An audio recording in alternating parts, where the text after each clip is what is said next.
lumière du soleil vert, des dentelles et des théâtres, des photos de bord de mer, dans mon jardin d'hiver.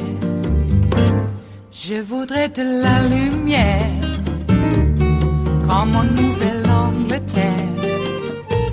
Je veux changer d'atmosphère, dans mon jardin d'hiver. Ma fleur sous la pluie de novembre, tes mains qui courent, je n'en peux plus de t'attendre. Les années passent, il est loin, là je tombe. Nul ne peut nous entendre. Je voudrais du Fred Astaire, revoir un latte. It seems like forever ago, but it's actually not even been 8 months since President Donald Trump was impeached. And one of the charges of his impeachment was for abusing the power of his office to try and sully his opponent, to use the power of the presidency to employ dirty tricks to get reelected. But since that backfired, the president is attempting a new round of dirty tricks to try and undermine the election, like slowing down the mail and demonizing mail-in voting during a pandemic that he has failed to control. And we'll have more on his attacks on the U.S. Postal Service in just a little bit, but I want you to put that aside for a second. The latest dirty trick is trying to get music superstar Kanye West on the ballot. Now, Trump and Republicans appear to be boosting Kanye West, who admits he cannot win and does not deny that he is trying to hurt Joe Biden. However, we know that a Republican lawyer named Lane Ruland, who represented Donald Trump's presidential campaign literally a week before this video was taken in Wisconsin, was actively delivering signatures to get West on the ballot in that state. We also know that the president's son-in-law and top senior advisor, Jared Kushner, met with Kanye West last week in Colorado, according to the New York Times. And it's true that Kanye West has no chance of winning, but that does not mean that Democrats shouldn't be worried about him siphoning off votes for Joe Biden, or from Joe Biden.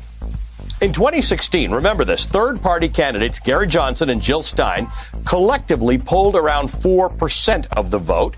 And when you combine that with the WikiLeaks dumps and James Comey's last-minute letter, that was enough to put Donald Trump over the top. A new poll shows Kanye West could have 2% of the vote. Now, if you combine that with the attacks on mail-in voting, the delays in the Postal Service, Attorney General Bill Barr, well, that is maybe something the president is throwing everything at the wall and hoping something sticks so that he can sneak through into the presidency. Joining me now is the man who led the impeachment case against President Trump, Congressman Adam Schiff, Democrat of California and the chair of the House Intelligence Committee. Congressman, good to see you. I thought it was important to talk to you because people may forget. There are a lot of people who just don't like Donald Trump. They think he's crooked. But they forget that the impeachment was actually about a dirty election trick. Dirty election tricks are something you and I talked about, I think, about a week ago with the intelligence that you've had that you'd like Americans to find out about, but you can't right now. This is another one. If he's helping Kanye West to run with the aim of defeating Joe Biden, falls into the same basket. Well, it does. It falls into the basket of a president of the United States who will break any law, rule, abuse the power of his office, who will cheat, and no stratagem is beneath him. This idea of recruiting a third-party candidate that you hope will siphon voters from your opponent, it's an old ploy, but it was among the dirtiest of the dirty tricks, and you never wanted to be associated with it. But here it's all out in the open. The president's son-in-law dispatched to meet with Kanye. They're not even hiding it. Barbara Boxer, who was just wonderful on your show, talked about the dog whistle in terms of the suburban households. It's not even a dog whistle anymore. It's a whistle that everybody can hear. Right. And this is where the president has descended to. No tactic beneath him, no bigotry too great, no racist appeal too much, no political dirty trick beyond the pale. And the terrible thing about it is the Republicans in the Congress won't say a word.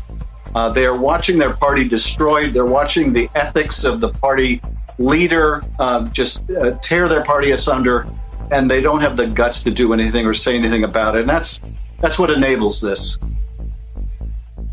I want to talk to you about something you and I talked about a week ago. The Office of the Director of National Intelligence issued a statement in which it said, we assess that Russia is using a range of measures to primarily denigrate former Vice President Biden and what it sees as an anti-Russia establishment. The article reads that some Kremlin-linked actors are also seeking to boost President Trump's candidacy on social media and Russian television. What are you able to tell us about this? Because you and I talked about this the other day. You and Senator Blumenthal and I talked about it. You have information that we can't have because it's classified. And I think you both share the view that some of it should be declassified. But until it is, what do Americans need to know about this? Well, I think they need to know that the Russians are at it again. They're using a lot of the same tactics they used in 2016, that far from dissuading them, the president's words and deeds have had the effect of encouraging them to interfere again. So they're engaged on social media. They're trying to denigrate Joe Biden. They're trying to boost Donald Trump in social media. They're trying it in overt media. They're also engaged, it looks like, in some of the same kind of potentially hacking and dumping operations. You see these hacked emails and stolen audio recordings being released out of Ukraine. And, of course, the IC, the intelligence community, its recent statement pointed the finger at Derecho, this pro-Russian lawmaker in Ukraine. So it looks like they are once again laundering information like they did through WikiLeaks, this time potentially through cutouts in Ukraine. There is a lot the intelligence community can tell the American people that it has spoken broadly about in that statement, but can go into much greater detail and arm the American people with information, but also deter the Russians from the continuation of this. And the final point I would make is these two questions you've asked me are related. Trump asked the Russians to hack his opponent in 2016. He then sought to coerce Ukraine to help him. He then apparently begged the Chinese president to help him, and now the Russians are helping him. In the past, American candidates for president and presidents shunned foreign interference. This president welcomes it. It is Thursday, the 13th of August of 2020. And you are in West Coast Cookbook and Speakeasy. I am your chef de cuisine, Justice Putnam. Gunner, the English Bulldog, is our snoozing sous chef. And our daily special is Metro Shrimp and Grits Thursdays. A little bit of jambalaya, a little bit of spice in your life. Well, so much news out there. There's things way out on the periphery. Ghislaine Maxwell was taken off suicide watch right around the time that Biden announced Kamala as the VP pick. Some might wonder if maybe that happened, so that people weren't paying attention to the Ghislaine Maxwell thing. Judge also denied her request to keep the Epstein files sealed. Said, now we're going to open them up. So I guess we'll find out what we're going to find out. It is what it is. I do know for a fact, and Maxwell is proof, that Donald Trump doesn't think that all women are nasty. He wished Ghislaine well. Yeah. Of course, Kamala Harris is more than a nasty woman. This morning, she's being called a mad woman. Mad. She was so mad, so nasty to Brett. Oh, please. Brett cried at the drop of a hat. He needed his beer. He was crying because he wanted a beer, not because Kamala put his feet to the fire. Well, he needed a beer after Kamala put his feet to the fire, so I can see the point. The outrage, the racist, misogynist outrage, started off quite quick, at least out here in Southern Oregon, almost like a concerted, coordinated effort. Indeed, yeah. She's everything from being a cop to being, a terrorist Antifa commie. I don't know how that works. Some might think, well, yeah, the liberals think that, she's a cop, and the Republicans think, or the conservatives think that she's a terrorist Antifa commie. Except the right wing is using the meme that, Kamala is a cop, as if that's supposed to matter to us. They think it was going to matter to us. They are doing the Rovian trick. I did point out the Rovian Vladian playbook in some of the Facebook pages, groups out here. Of course, no one, when confronted with that, believes it's true. I suppose if someone came to me and said, hey, you going off and protecting Kamala and Biden against all of these charges that Biden is a rapist and Kamala wasn't born here. Well, you're the divisive one. Yeah. Okay. I suppose in the liar's mind, the people who are correcting the lies would be the divisive element in the whole argument, I would think. Because that's what liars do. That's how they justify their lies. So we got this Eastman guy, teaches, or he's some mucky muck at Chapman College down in Orange, the city of Orange, in Orange County. Yeah, Chapman actually is a quite beautiful campus. I performed there quite a few times, both music and poetry reading performances. So pretty big auditorium. Used to fill it up back in the day. Eastman was not there then. And who is this Eastman guy? He's the guy that ran for AG, the Republican AG, back in 2010. But he lost to Steve Cooley, who then lost to Kamala. And now this Eastman guy somehow got some space in Newsweek to float a conspiracy theory that Kamala can't be president because her parents weren't citizens. It's not whether her parents were citizens, you birther. She was born in Oakland. But the racists, the white racists, have always used this aspect. Blacks can't be citizens. They were born here. Yeah, well, their parents came from somewhere else. But their parents were born here, too. You've had slavery for hundreds of years. Well, their great-great-great-grandparents didn't come from here. We brought them here in shackles. They're not real citizens. They're a chattel. If we have to count them, then we got to count every bit of chattel in the world that lives here in America. What? That doesn't make any sense. Well, of course it doesn't make any sense because we're talking about bigot races. They're not really the most intellectual of all. And that includes William F. Buckley Jr., the racist who started it all. At least the modern aspect of what it is to be a Republican. Look it up. So, going full-on birther on Kamala, you just knew it was going to happen. Why is it that no one questions Trump's birth certificate? I mean, can he prove he wasn't born in Minsk? Or is it Minsk? Can he prove it? I want to see his birth certificate. And I don't care if there was some newspaper article taken out when he was born. That was placed there because they knew he was going to be president of the United States. When you say like that, the conspiracy theorist on the other side goes, oh, you're just living that Russian conspiracy. It's not a conspiracy. Well, it is a conspiracy, but it's not a theory. It's a fact. But they've been reduced to, you can't blame it on the Russia now. Russia didn't pick Kamala. I will say that from the supposed, purported left side of the spectrum, the real progressives, the ones who can't be part of the Democratic Party because they are the real progressives and the neoliberals in the Democratic Party, like Barbara Lee. They called Barbara Lee a neoliberal. Please. You just lost me in the argument, and I don't care if you say I'm an old guy, intractable, and I'm just renting in the ether. Yeah. Well, I'm going to tell you. You call Barbara Lee a neoliberal, and you've just lost the argument. You don't know what you're talking about. You call Maxine Waters a neoliberal? What the hell? Well, let's make it clear. Just because you're a centrist doesn't make you a bad person, especially since we are moving more to the left in the Democratic Party. That central position has been pulled to the left, and Biden has no problem with it. He is moving to the left as well.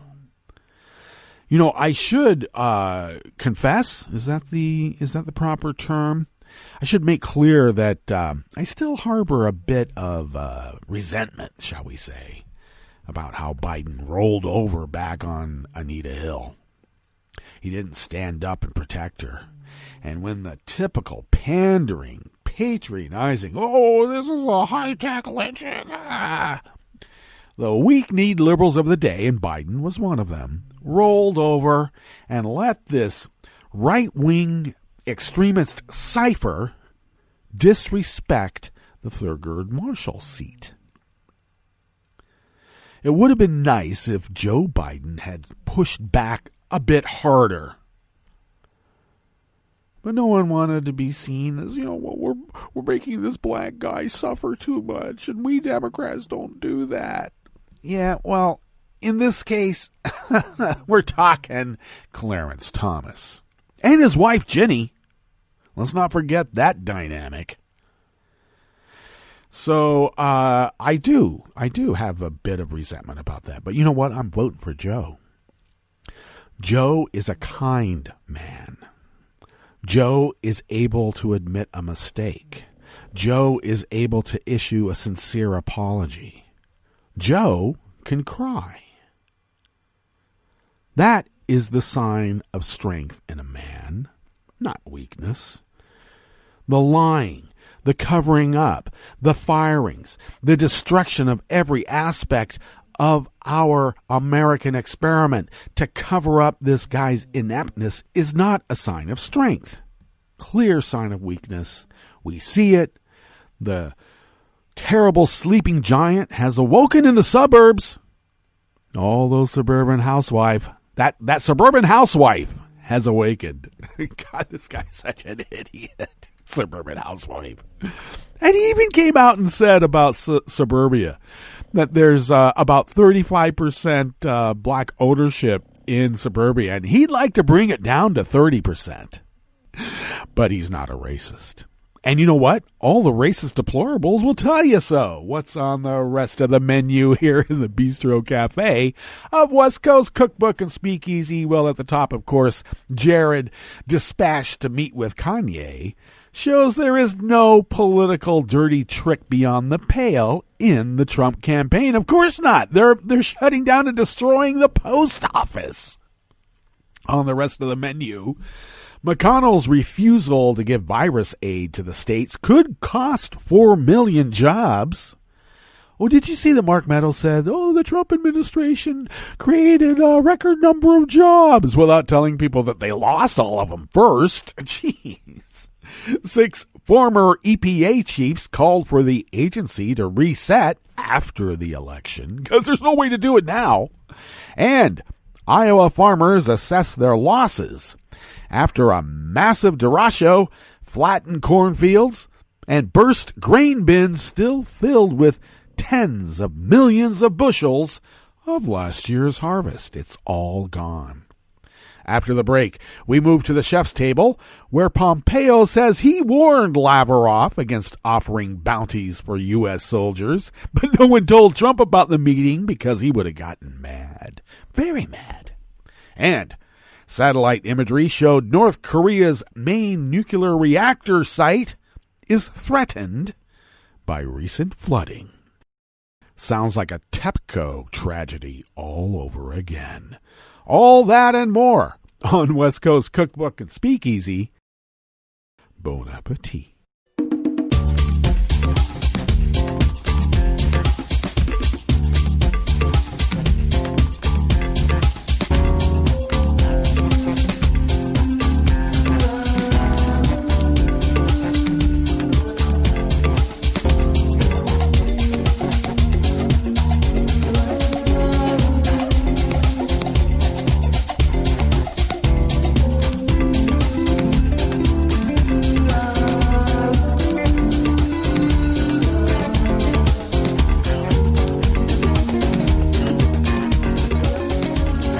Bottom of our homepage at netrootsradio.com. To the rightish of the page is our chat room link, monitored by Kelly Lincoln. Though Kelly and Ricky this week and really today, the full day, are at the virtual Netroots Nation 20 on Radio Row.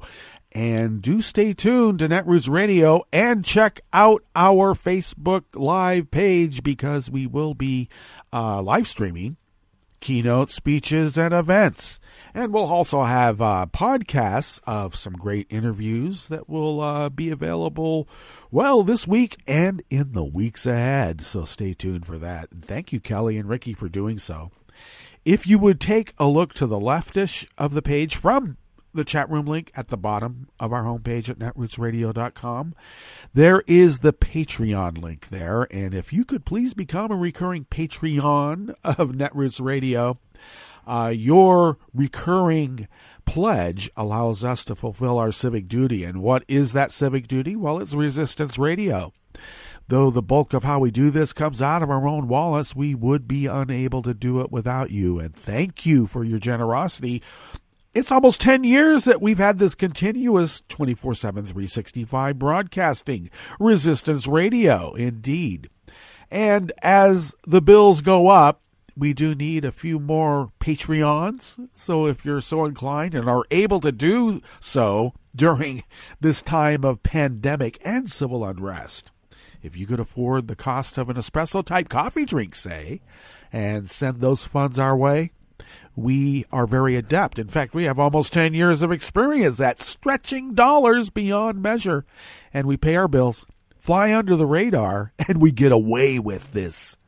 So far we do. But thank you for your generosity in allowing us to do it. If you would like to follow Netroots Radio, do so at Netroots Radio on Twitter. Tom takes care of that and a lot more. Thank you, Tom. I, of course, take care of at Justice Putnam on Twitter, and I would say follow me there, because I do post the show notes and links diary on Daily Co's about 10 minutes before showtime, and get that linked up on Twitter and, of course, Facebook and wherever else it gets linked up at. Some of it's automatic. It's fun. If you would like to follow the show on Twitter, do so at Cookbook West. And most importantly, pick up podcasts by way of Spreaker, Stitcher, TuneIn, iHeart, YouTube, iTunes, etc., etc., etc., etc., etc. Let's dive into this first offering here in the Bistro Cafe of West Coast Cookbook and Speakeasy. Metro's Shrimp and Grits Thursdays comes out of the American Independent by Emily Singer. Senate Majority Leader Mitch McConnell's refusal to provide coronavirus relief to cities and states facing massive budget shortfalls due to the pandemic could deal a devastating blow to the economic recovery, leading to millions of job losses. You know, the ones that we're just clawed our way back, got them back.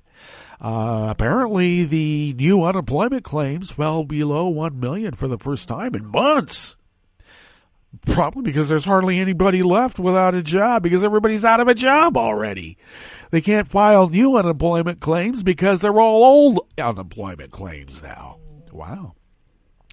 Moody's Analytics told the Wall Street Journal that if Congress does not agree to give more aid to cities and states, the economy would contract by 3% and more than 4 million jobs could be lost. The relief package Senate Republicans introduced last month did not initially include new aid for cities and states, but since releasing the initial coronavirus relief package, Trump administration negotiators, you mean like Mark Meadows, the table slammer Mark Meadows, have said they are willing to give $150 billion in aid to cities and states as long as they shut down their post offices and make sure that there's no drop-off boxes for those ballots that are going to be dropped off. Get rid of those, you'll get some money. However, this is far short of the $500 billion in losses Moody's estimated will be lost over the next 2 fiscal years. House Democrats passed a relief bill on May 15th, and that would provide $915 billion for state and local relief. But McConnell has refused to consider the Democratic bill and has been digging at his heels when it comes to helping cities and states who have seen tax revenue fall off a cliff as businesses shuttered thanks to the coronavirus.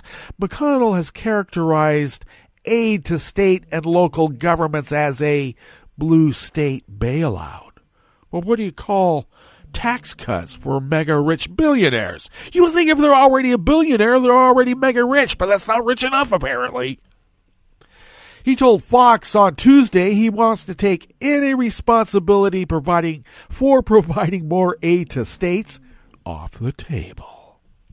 On Monday, Trump tweeted that congressional Democrats only wanted bailout money for Democrat-run states and cities that are failing badly. Well, that is not true. Republican-run states are also facing budget shortfalls thanks to the pandemic, and they're also asking for more money. The Journal reported that Louisiana, which has a GOP-controlled legislature, is facing a 46% decline in revenue thanks to the coronavirus. Louisiana's Republican Senator Bill Cassidy is asking for $500 billion for states and local governments, $350 billion more than the current GOP offer for all the states. Negotiations on the relief bill are currently stalled, and it's unclear when they will resume. Trump Chief of Staff Mark Meadows, one of the administration officials negotiating a potential deal, is out on vacation for a week.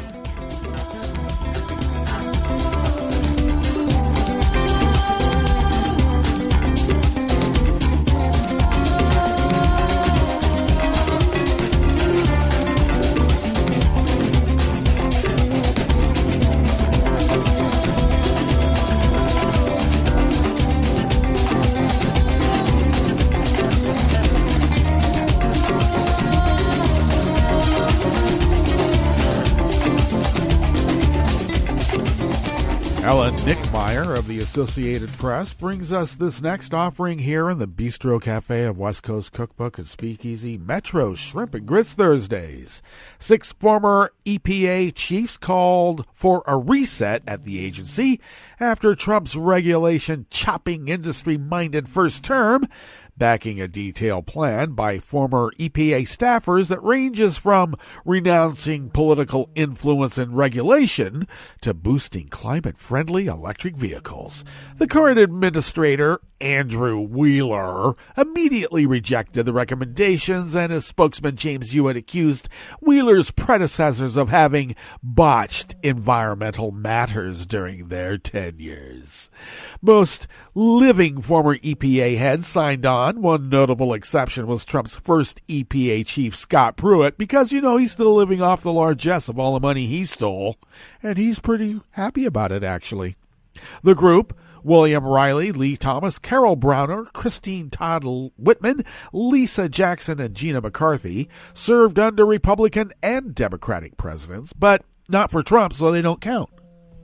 The Environmental Protection Network, a bipartisan group of more than 500 former EPA seniors and managers, the deep state, crafted the hundreds of pages of recommendations for a change of course at the agency.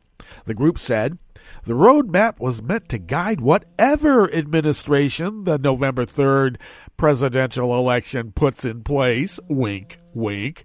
And although many of the proposals are implicitly or explicitly critical of Trump's EPA actions.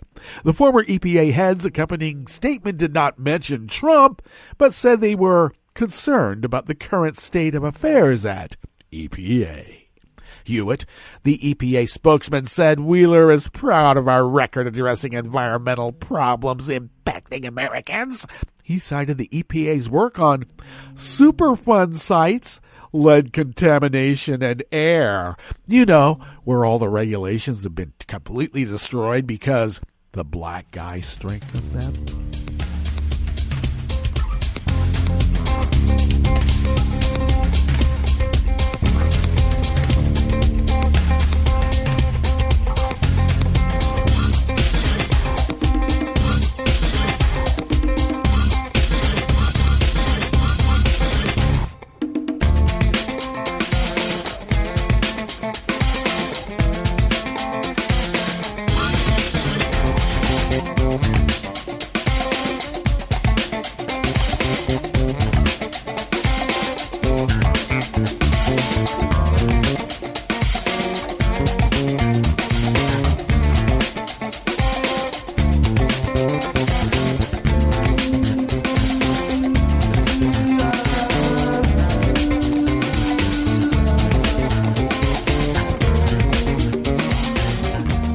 David Pitt of the AP brings us this final offering here in the Bistro Cafe of West Coast Cookbook and Speakeasy.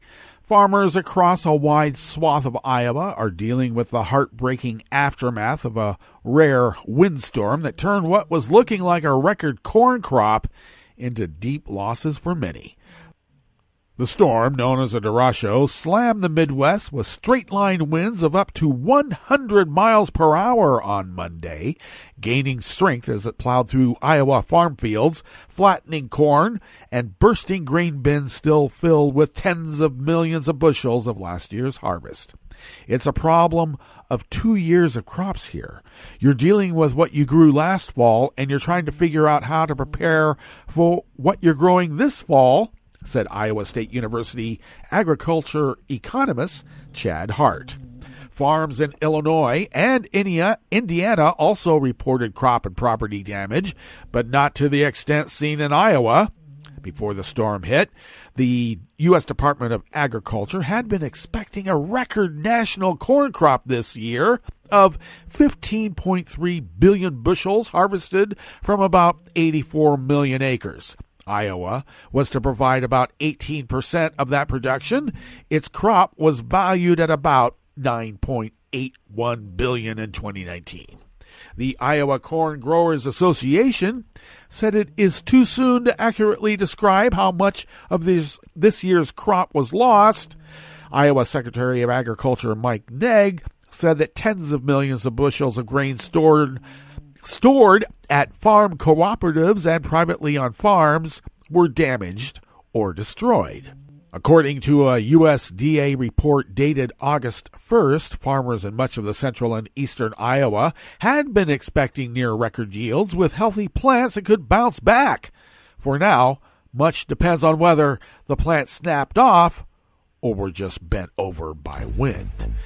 Corn is flat on the ground in numerous fields in the region. The corn stalks had grown to full height and were in the final stages of producing ears and filling them out with kernels.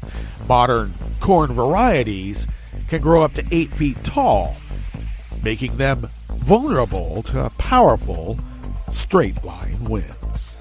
Okay, that brings us to our break, and we better go to our break.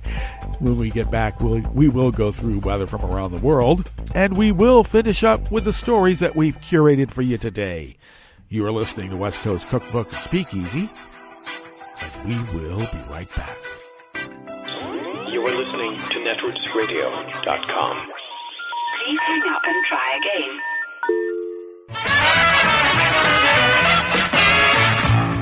From a point at sea to the circles of your mind, a new force is at work for planetary transformation. New radio for a new Earth.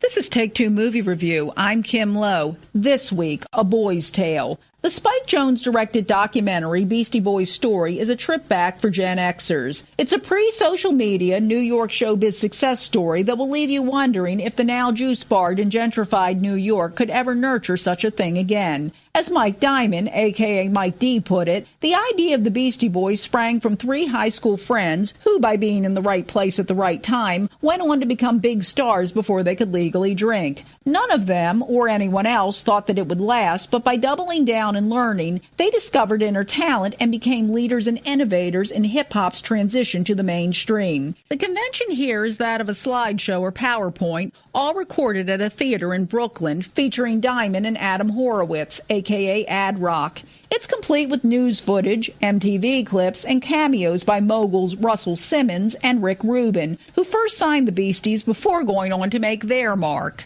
There's an apologetic tip of the hat to Kate Schillenbach. That's right, a female was a founding member and drummer in the Beastie Boys. They admit they didn't treat her well initially, though her act, Luscious Jackson, was the first signed to their Grand Royal label in the 90s. The two admit to past mistakes without false modesty and are never defensive. The most emotional aspect of the film has to do with the late Adam Yauch, a.k.a. MCA, who named the act and was its anchor. He passed away from cancer in 2012 at age 47, leaving a hole that Mike and Adam knew couldn't be filled as they immediately decided to disband the act. For anyone even remotely attached to the culture of the 80s and 90s, Beastie Boys' Story is a biopic not to miss. This has been Take Two Movie Review. I'm Kim Lowe. Catch up with us at take2moviereview.com and feed us back on our channel on YouTube.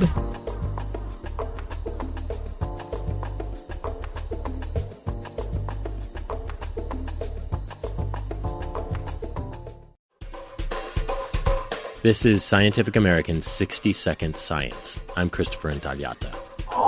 Here on Earth, your best bet for seeing lava is to go to a volcano. But out in space, there are entire exoplanets made of the stuff. These so-called lava worlds orbit so close to their stars that their surface temperatures can melt rock.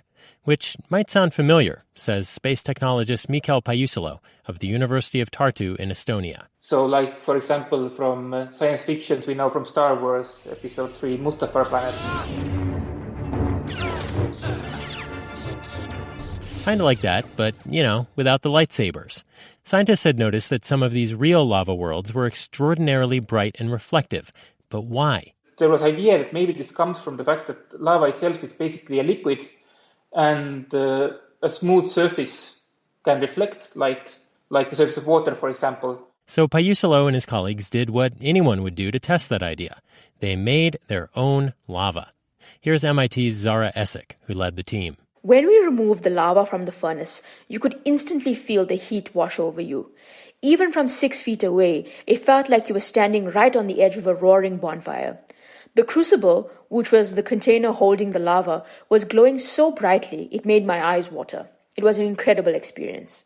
After producing the lava, the researchers calculated its reflectivity in both the molten and solid states, and they realized that lava wasn't reflective enough to explain these bright exoplanets they were seeing. Instead, Essek says, perhaps these planets could be remarkable in yet another way. We think that lava planets could have exotic reflective atmospheres consisting of silica, which is the main component of rocks, and metals like sodium or potassium that could reflect starlight and make the planets appear very bright. The work appears in the Astrophysical Journal. And if lava worlds feel very far away and perhaps irrelevant, Essek brought up the fact that Earth, too, was once covered in sloshing lava early in its formation. So by studying planets around distant stars, we might better understand the history of our own. Thanks for listening. For Scientific American's 60-Second Science, I'm Christopher Intagliata. This program is presented by the Centers for Disease Control and Prevention. For an expectant mother, taking care of her developing baby means taking good care of herself. One way she can do this is by ensuring she gets vaccinated. If a woman is or might be pregnant during flu season, it's especially important to get her annual flu shot, preferably before the end of October. In addition, women should be vaccinated against whooping cough during the 3rd trimester of each pregnancy.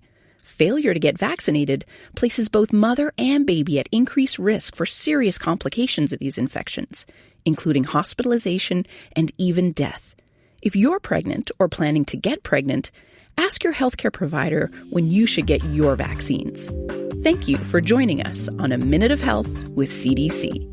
For the most accurate health information, visit cdc.gov or call 1-800-CDC-INFO.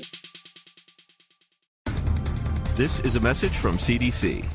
After hurricanes, tornadoes, and floods, standing water and excess moisture help mold grow in your home, garage, and other structures. When you return to a home that has been flooded, know that you're likely to have mold. Mold puts your family's health at risk. If you have mold growing in your home, you should clean it up and fix other water problems, such as leaks in roofs, walls, or plumbing. Keep your children and pets out of affected areas until you've cleaned. Control moisture in your home to prevent mold growth. To remove mold growth from hard surfaces, use commercial products, soap and water, or a bleach solution of no more than 1 cup of household laundry bleach in 1 gallon of water. Follow the manufacturer's instructions. Never mix bleach with ammonia or other household cleaners. It will produce dangerous, toxic fumes. Open windows and doors to provide fresh air. For more information, visit cdc.gov or call 1-800-CDC-INFO. Hi, it's Tom. Could we humbly suggest your donation to netrootsradio.com? All we've got to run this 24-hour powerhouse of progressive resistance radio is what comes out of our own wallets. And you are our biggest donor. And it doesn't take much, $3, $5. Just go to the bottom of our netrootsradio.com page and hit our secure donate button. Heck, you can even make a recurring contribution, and you'll get a wondiferous pair of Netroots radio stickers for application to your backpack, your bumper sticker, or your banjo. Well, it's up to you which backpack you want to put it on. So donate what you'd like at the bottom of our netrootsradio.com's homepage, because you are our biggest donor. netrootsradio.com. Together, we are Resistance Radio.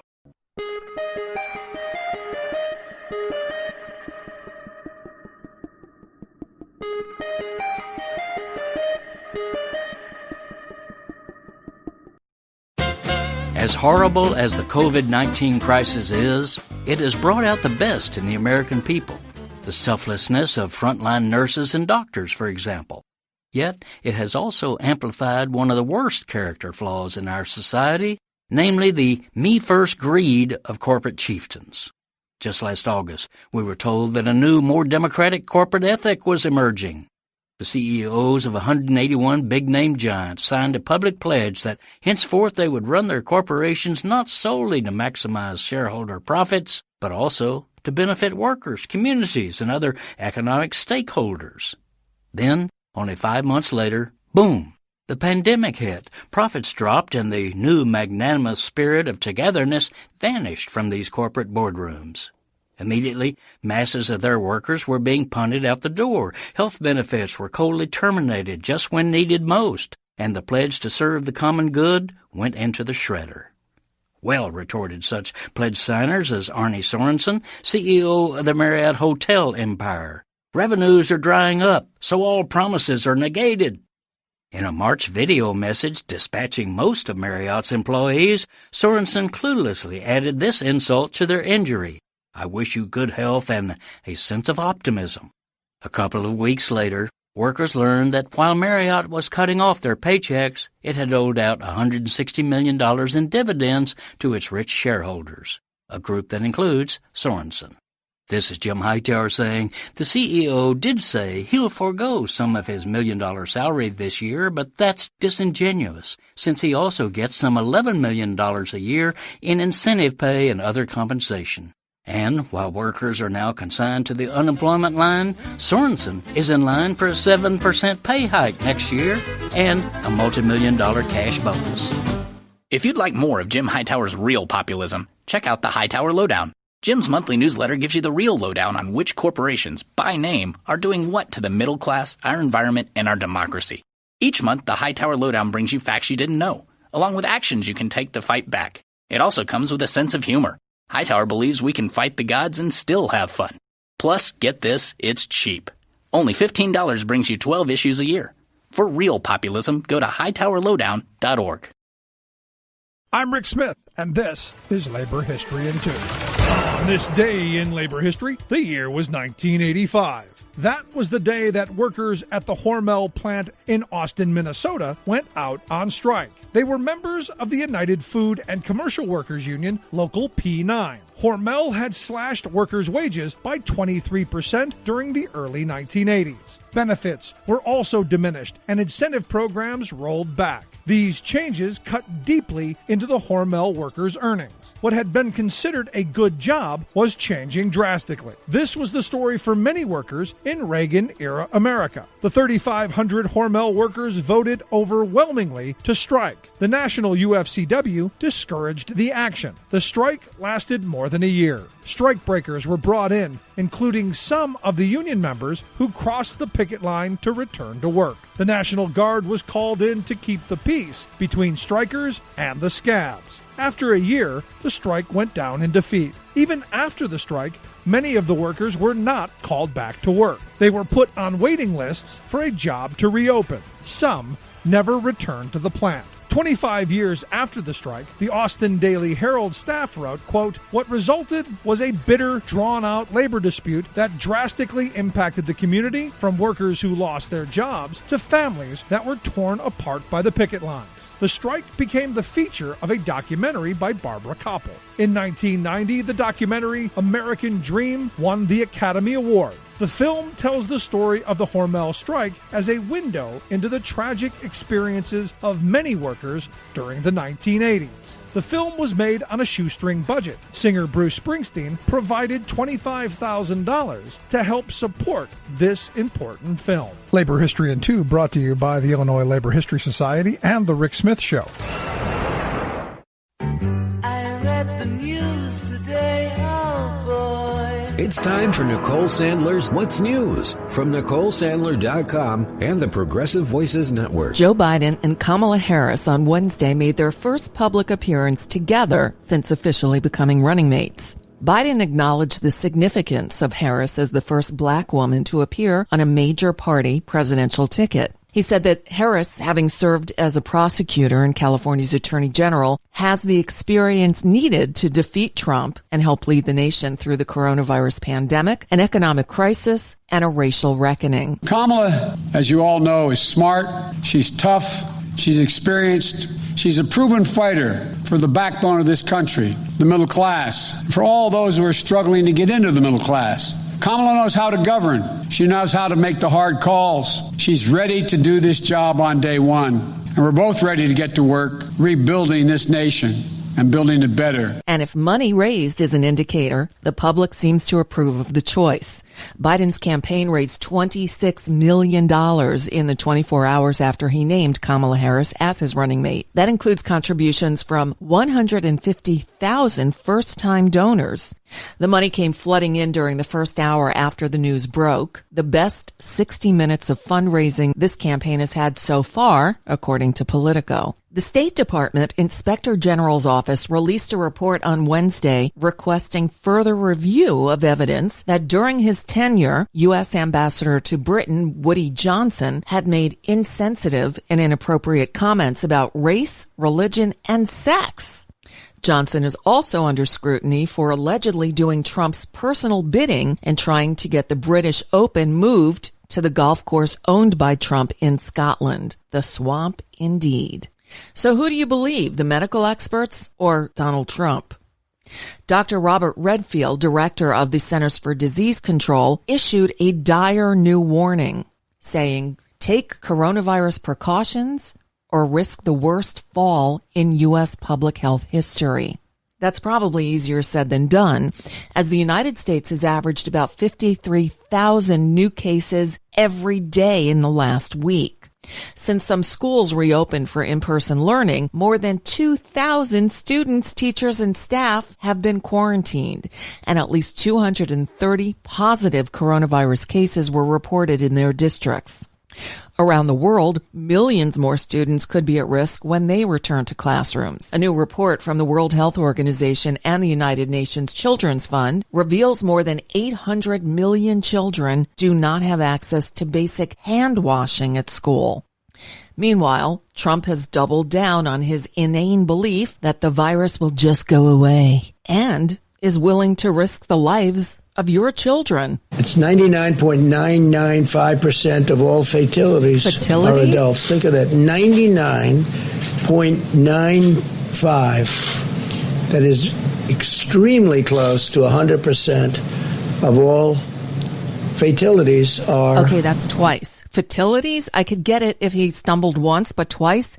Fatalities. Fatalities? Adults. Children often have only mild symptoms, and medical complications are incredibly rare. Very, very, very rare. And here at home, the numbers are going in the wrong direction. The U.S. on Wednesday reported nearly 1,500 new coronavirus deaths, making it the highest single-day death toll since the middle of May. The 7-day average has exceeded 1,000 for 17 straight days. Georgia reported 105 deaths, its second straight triple-digit day. North Carolina tied its highest daily death toll of 45. And Texas reported 324 additional COVID-19 deaths. The Energy Department has proposed rolling back 3-decade-old efficiency standards for showerheads following Donald Trump's repeated gripes about water pressure while washing his hair. I couldn't make this stuff up if I tried. The plan would change the federal definition of a shower head to allow manufacturers to dramatically increase water use. Under rules Congress passed in 1992 in response to severe droughts, water flow from an entire shower head is limited to 2.5 gallons per minute. The proposed change would allow manufacturers to apply that restriction to each nozzle on a shower head. Wow. And yesterday we told you that the DNC had released its schedule of speakers for next week's upcoming virtual Democratic National Convention. And we mentioned that Alexandria Ocasio-Cortez, one of the most prominent and outspoken progressives in the Democratic Party, will have a speaking slot. Today we learn she'll have just 1 minute. 1 minute, 60 seconds to deliver her remarks. Well, apparently AOC, undeterred, will pre-record her minute-long address, and she acknowledged the limited time slot, tweeting a poem by Dr. Benjamin E. Mays entitled, I Have Only Just a Minute. And that's just a bit of what's news for now. I'm Nicole Sandler. If you appreciate these reports and the Nicole Sandler Show, I hope you'll consider making a contribution. My work is 100% listener supported, and I can't do it without your help. Find out more at NicoleSandler.com, and please click on that donate button.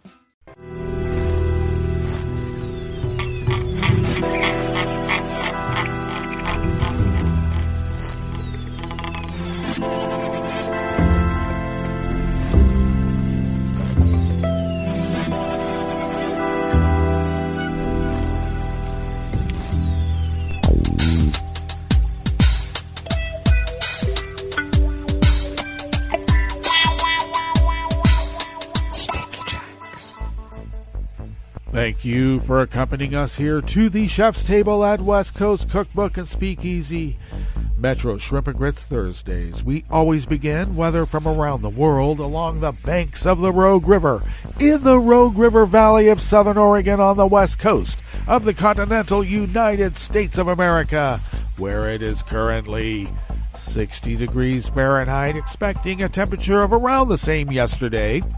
They say it's only going to be around 91, but we were bumping 100 yesterday, so there. Heat advisory coming up. Well, a heat advisory is in place right now for a heat increase in heat coming up on the weekend, where we're supposed to be basing out around 110 to 115. It could get hotter from there. We'll see. Currently, we have abundant sunshine, and winds out of the north-northwest will be hitting at 5 to 10 miles per hour in a few hours. Clear skies tonight with lows in the low 60s with winds out of the north at 5 to 10, and mainly sunny skies tomorrow with highs near 100 because we will be getting up into that heat advisory range. Winds will be out of the north-northwest at 5 to 10. The confirmed cases of coronavirus in Jackson County here in Southern Oregon has now increased to 499. Had 486 yesterday, 499 today. And the confirmed deceased number stays at 2, but it is really much higher than that. Grass pollen right outside the window here of the mothership is low. The air quality index in the region is good at 28 parts per million. And the daytime UV index is very high at 8. Barometric pressure is holding steady at 30.05 inches. Visibility is up to 10 miles. And relative humidity is at 60%. Weather from around the world is brought to you by people's personal weather stations that they purchased. These people planted these purchased personal weather stations somewhere on their property. And these people positively live around the world. London is 78 and partly cloudy. Paris is 80 and mostly cloudy with another heat advisory. No one stays in Paris during August except during a pandemic. Rome is 94 and sunny with its own heat advisory again. Kyiv is 68 and fair. Kabul is 85 and fair.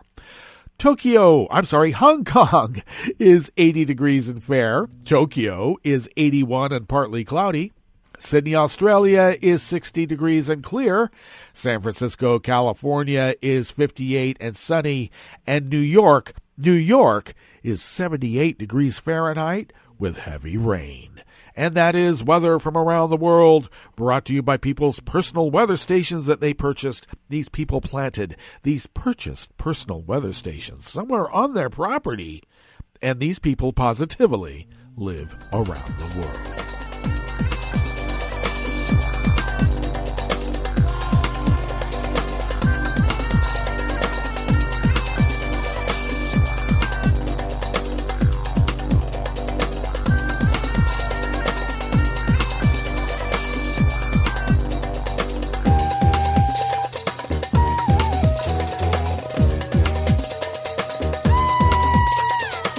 Anonymous worker bees at Reuters bring us this first amuse-bouche here at the Chef's Table at West Coast Cookbook and Speakeasy.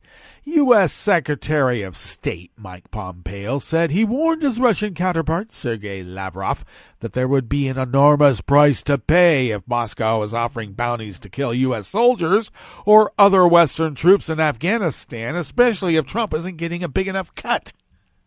The New York Times in June reported that a Russian military intelligence unit secretly offered bounties to Taliban-linked militants for killing coalition forces in Afghanistan, including American troops. Trump said he was not told about the information because many U.S. intelligence officials doubted its veracity, although several U.S. and European sources contradicted his comments.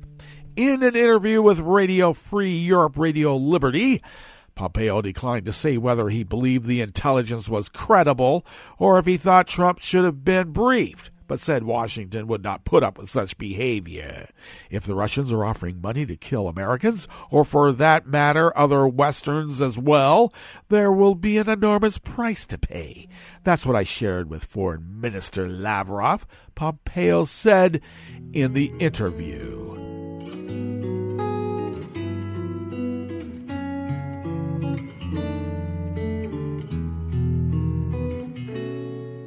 Je te donne ce mon amour pour la vie entière.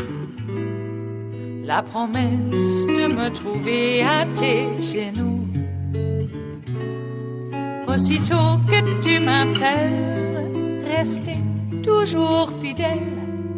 C'est tout, c'est tout. Je te donne tous mes printemps, mes étés de mer. Mais automne, quand les feuilles tombent partout, si ce n'est pas une bonne affaire, je te donne tous mes hivers. Josh Smith of Reuters brings us this final amuse-bouche here, the Chef's Table at West Coast Cookbook and Speakeasy. Satellite imagery suggested recent flooding in North Korea may have damaged pump houses connected to the country's main nuclear facility, a U.S.-based think tank said today. Analysts at 38 North, a website that monitors North Korea, said commercial satellite imagery from August 6th to 11th showed how vulnerable the Yongbyon Nuclear Scientific Research Center's nuclear reacting cooling systems are to extreme weather events. The Korea Peninsula has been hammered by one of the longest rainy spells in recent history, with floods and landslides causing damage and deaths in both North and South Korea. Let's hope we don't have another Fukushima. Wow. Well, that brings us to the end of our broadcast period for the day. But you do know that Netroots Radio will broadcast on. In fact, Ricky and Kelly are at Netroots Nation right now, and we may be able to break in for some live coverage, but do check out our Facebook page on our Netroots Radio Facebook page for live streaming of keynote speeches and events. And we'll meet up here tomorrow for Blue Moon Spirits Fridays. So stay tuned to Netroots Radio all day and all night for all the breaking news as it breaks. And we'll meet up here tomorrow, right here in West Coast Cookbook and Speakeasy. Bon appetit.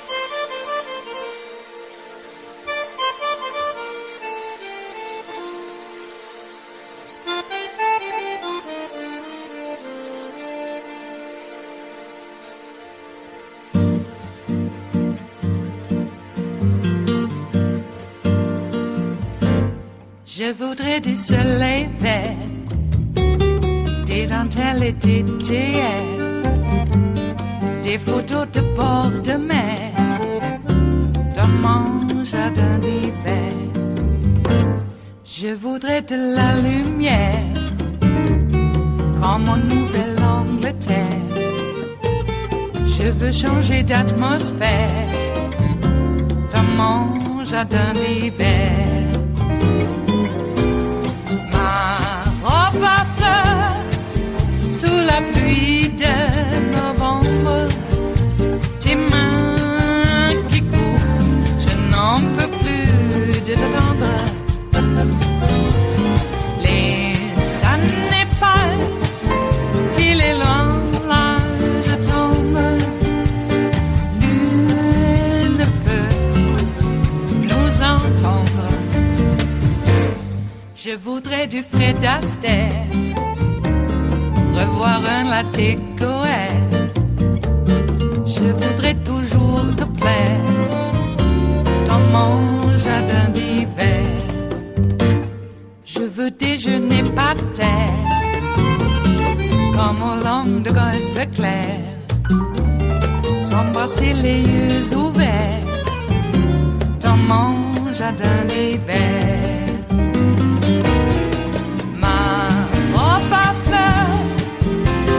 Pluie de novembre, tes mains qui courent, je n'en peux plus de t'attendre. Les années passent, il est loin, là je tombe. Nul ne peut nous entendre.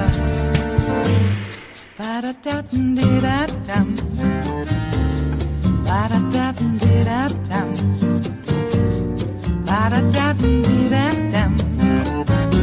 Dans mon jardin d'hiver. Ba-da-da-dum-di-da-dum. Ba-da-da-dum-di-da-dum. Ba-da-da-dum-di-da-dum. Dans mon jardin d'hiver. Dans mon jardin d'hiver. Dans mon jardin d'hiver.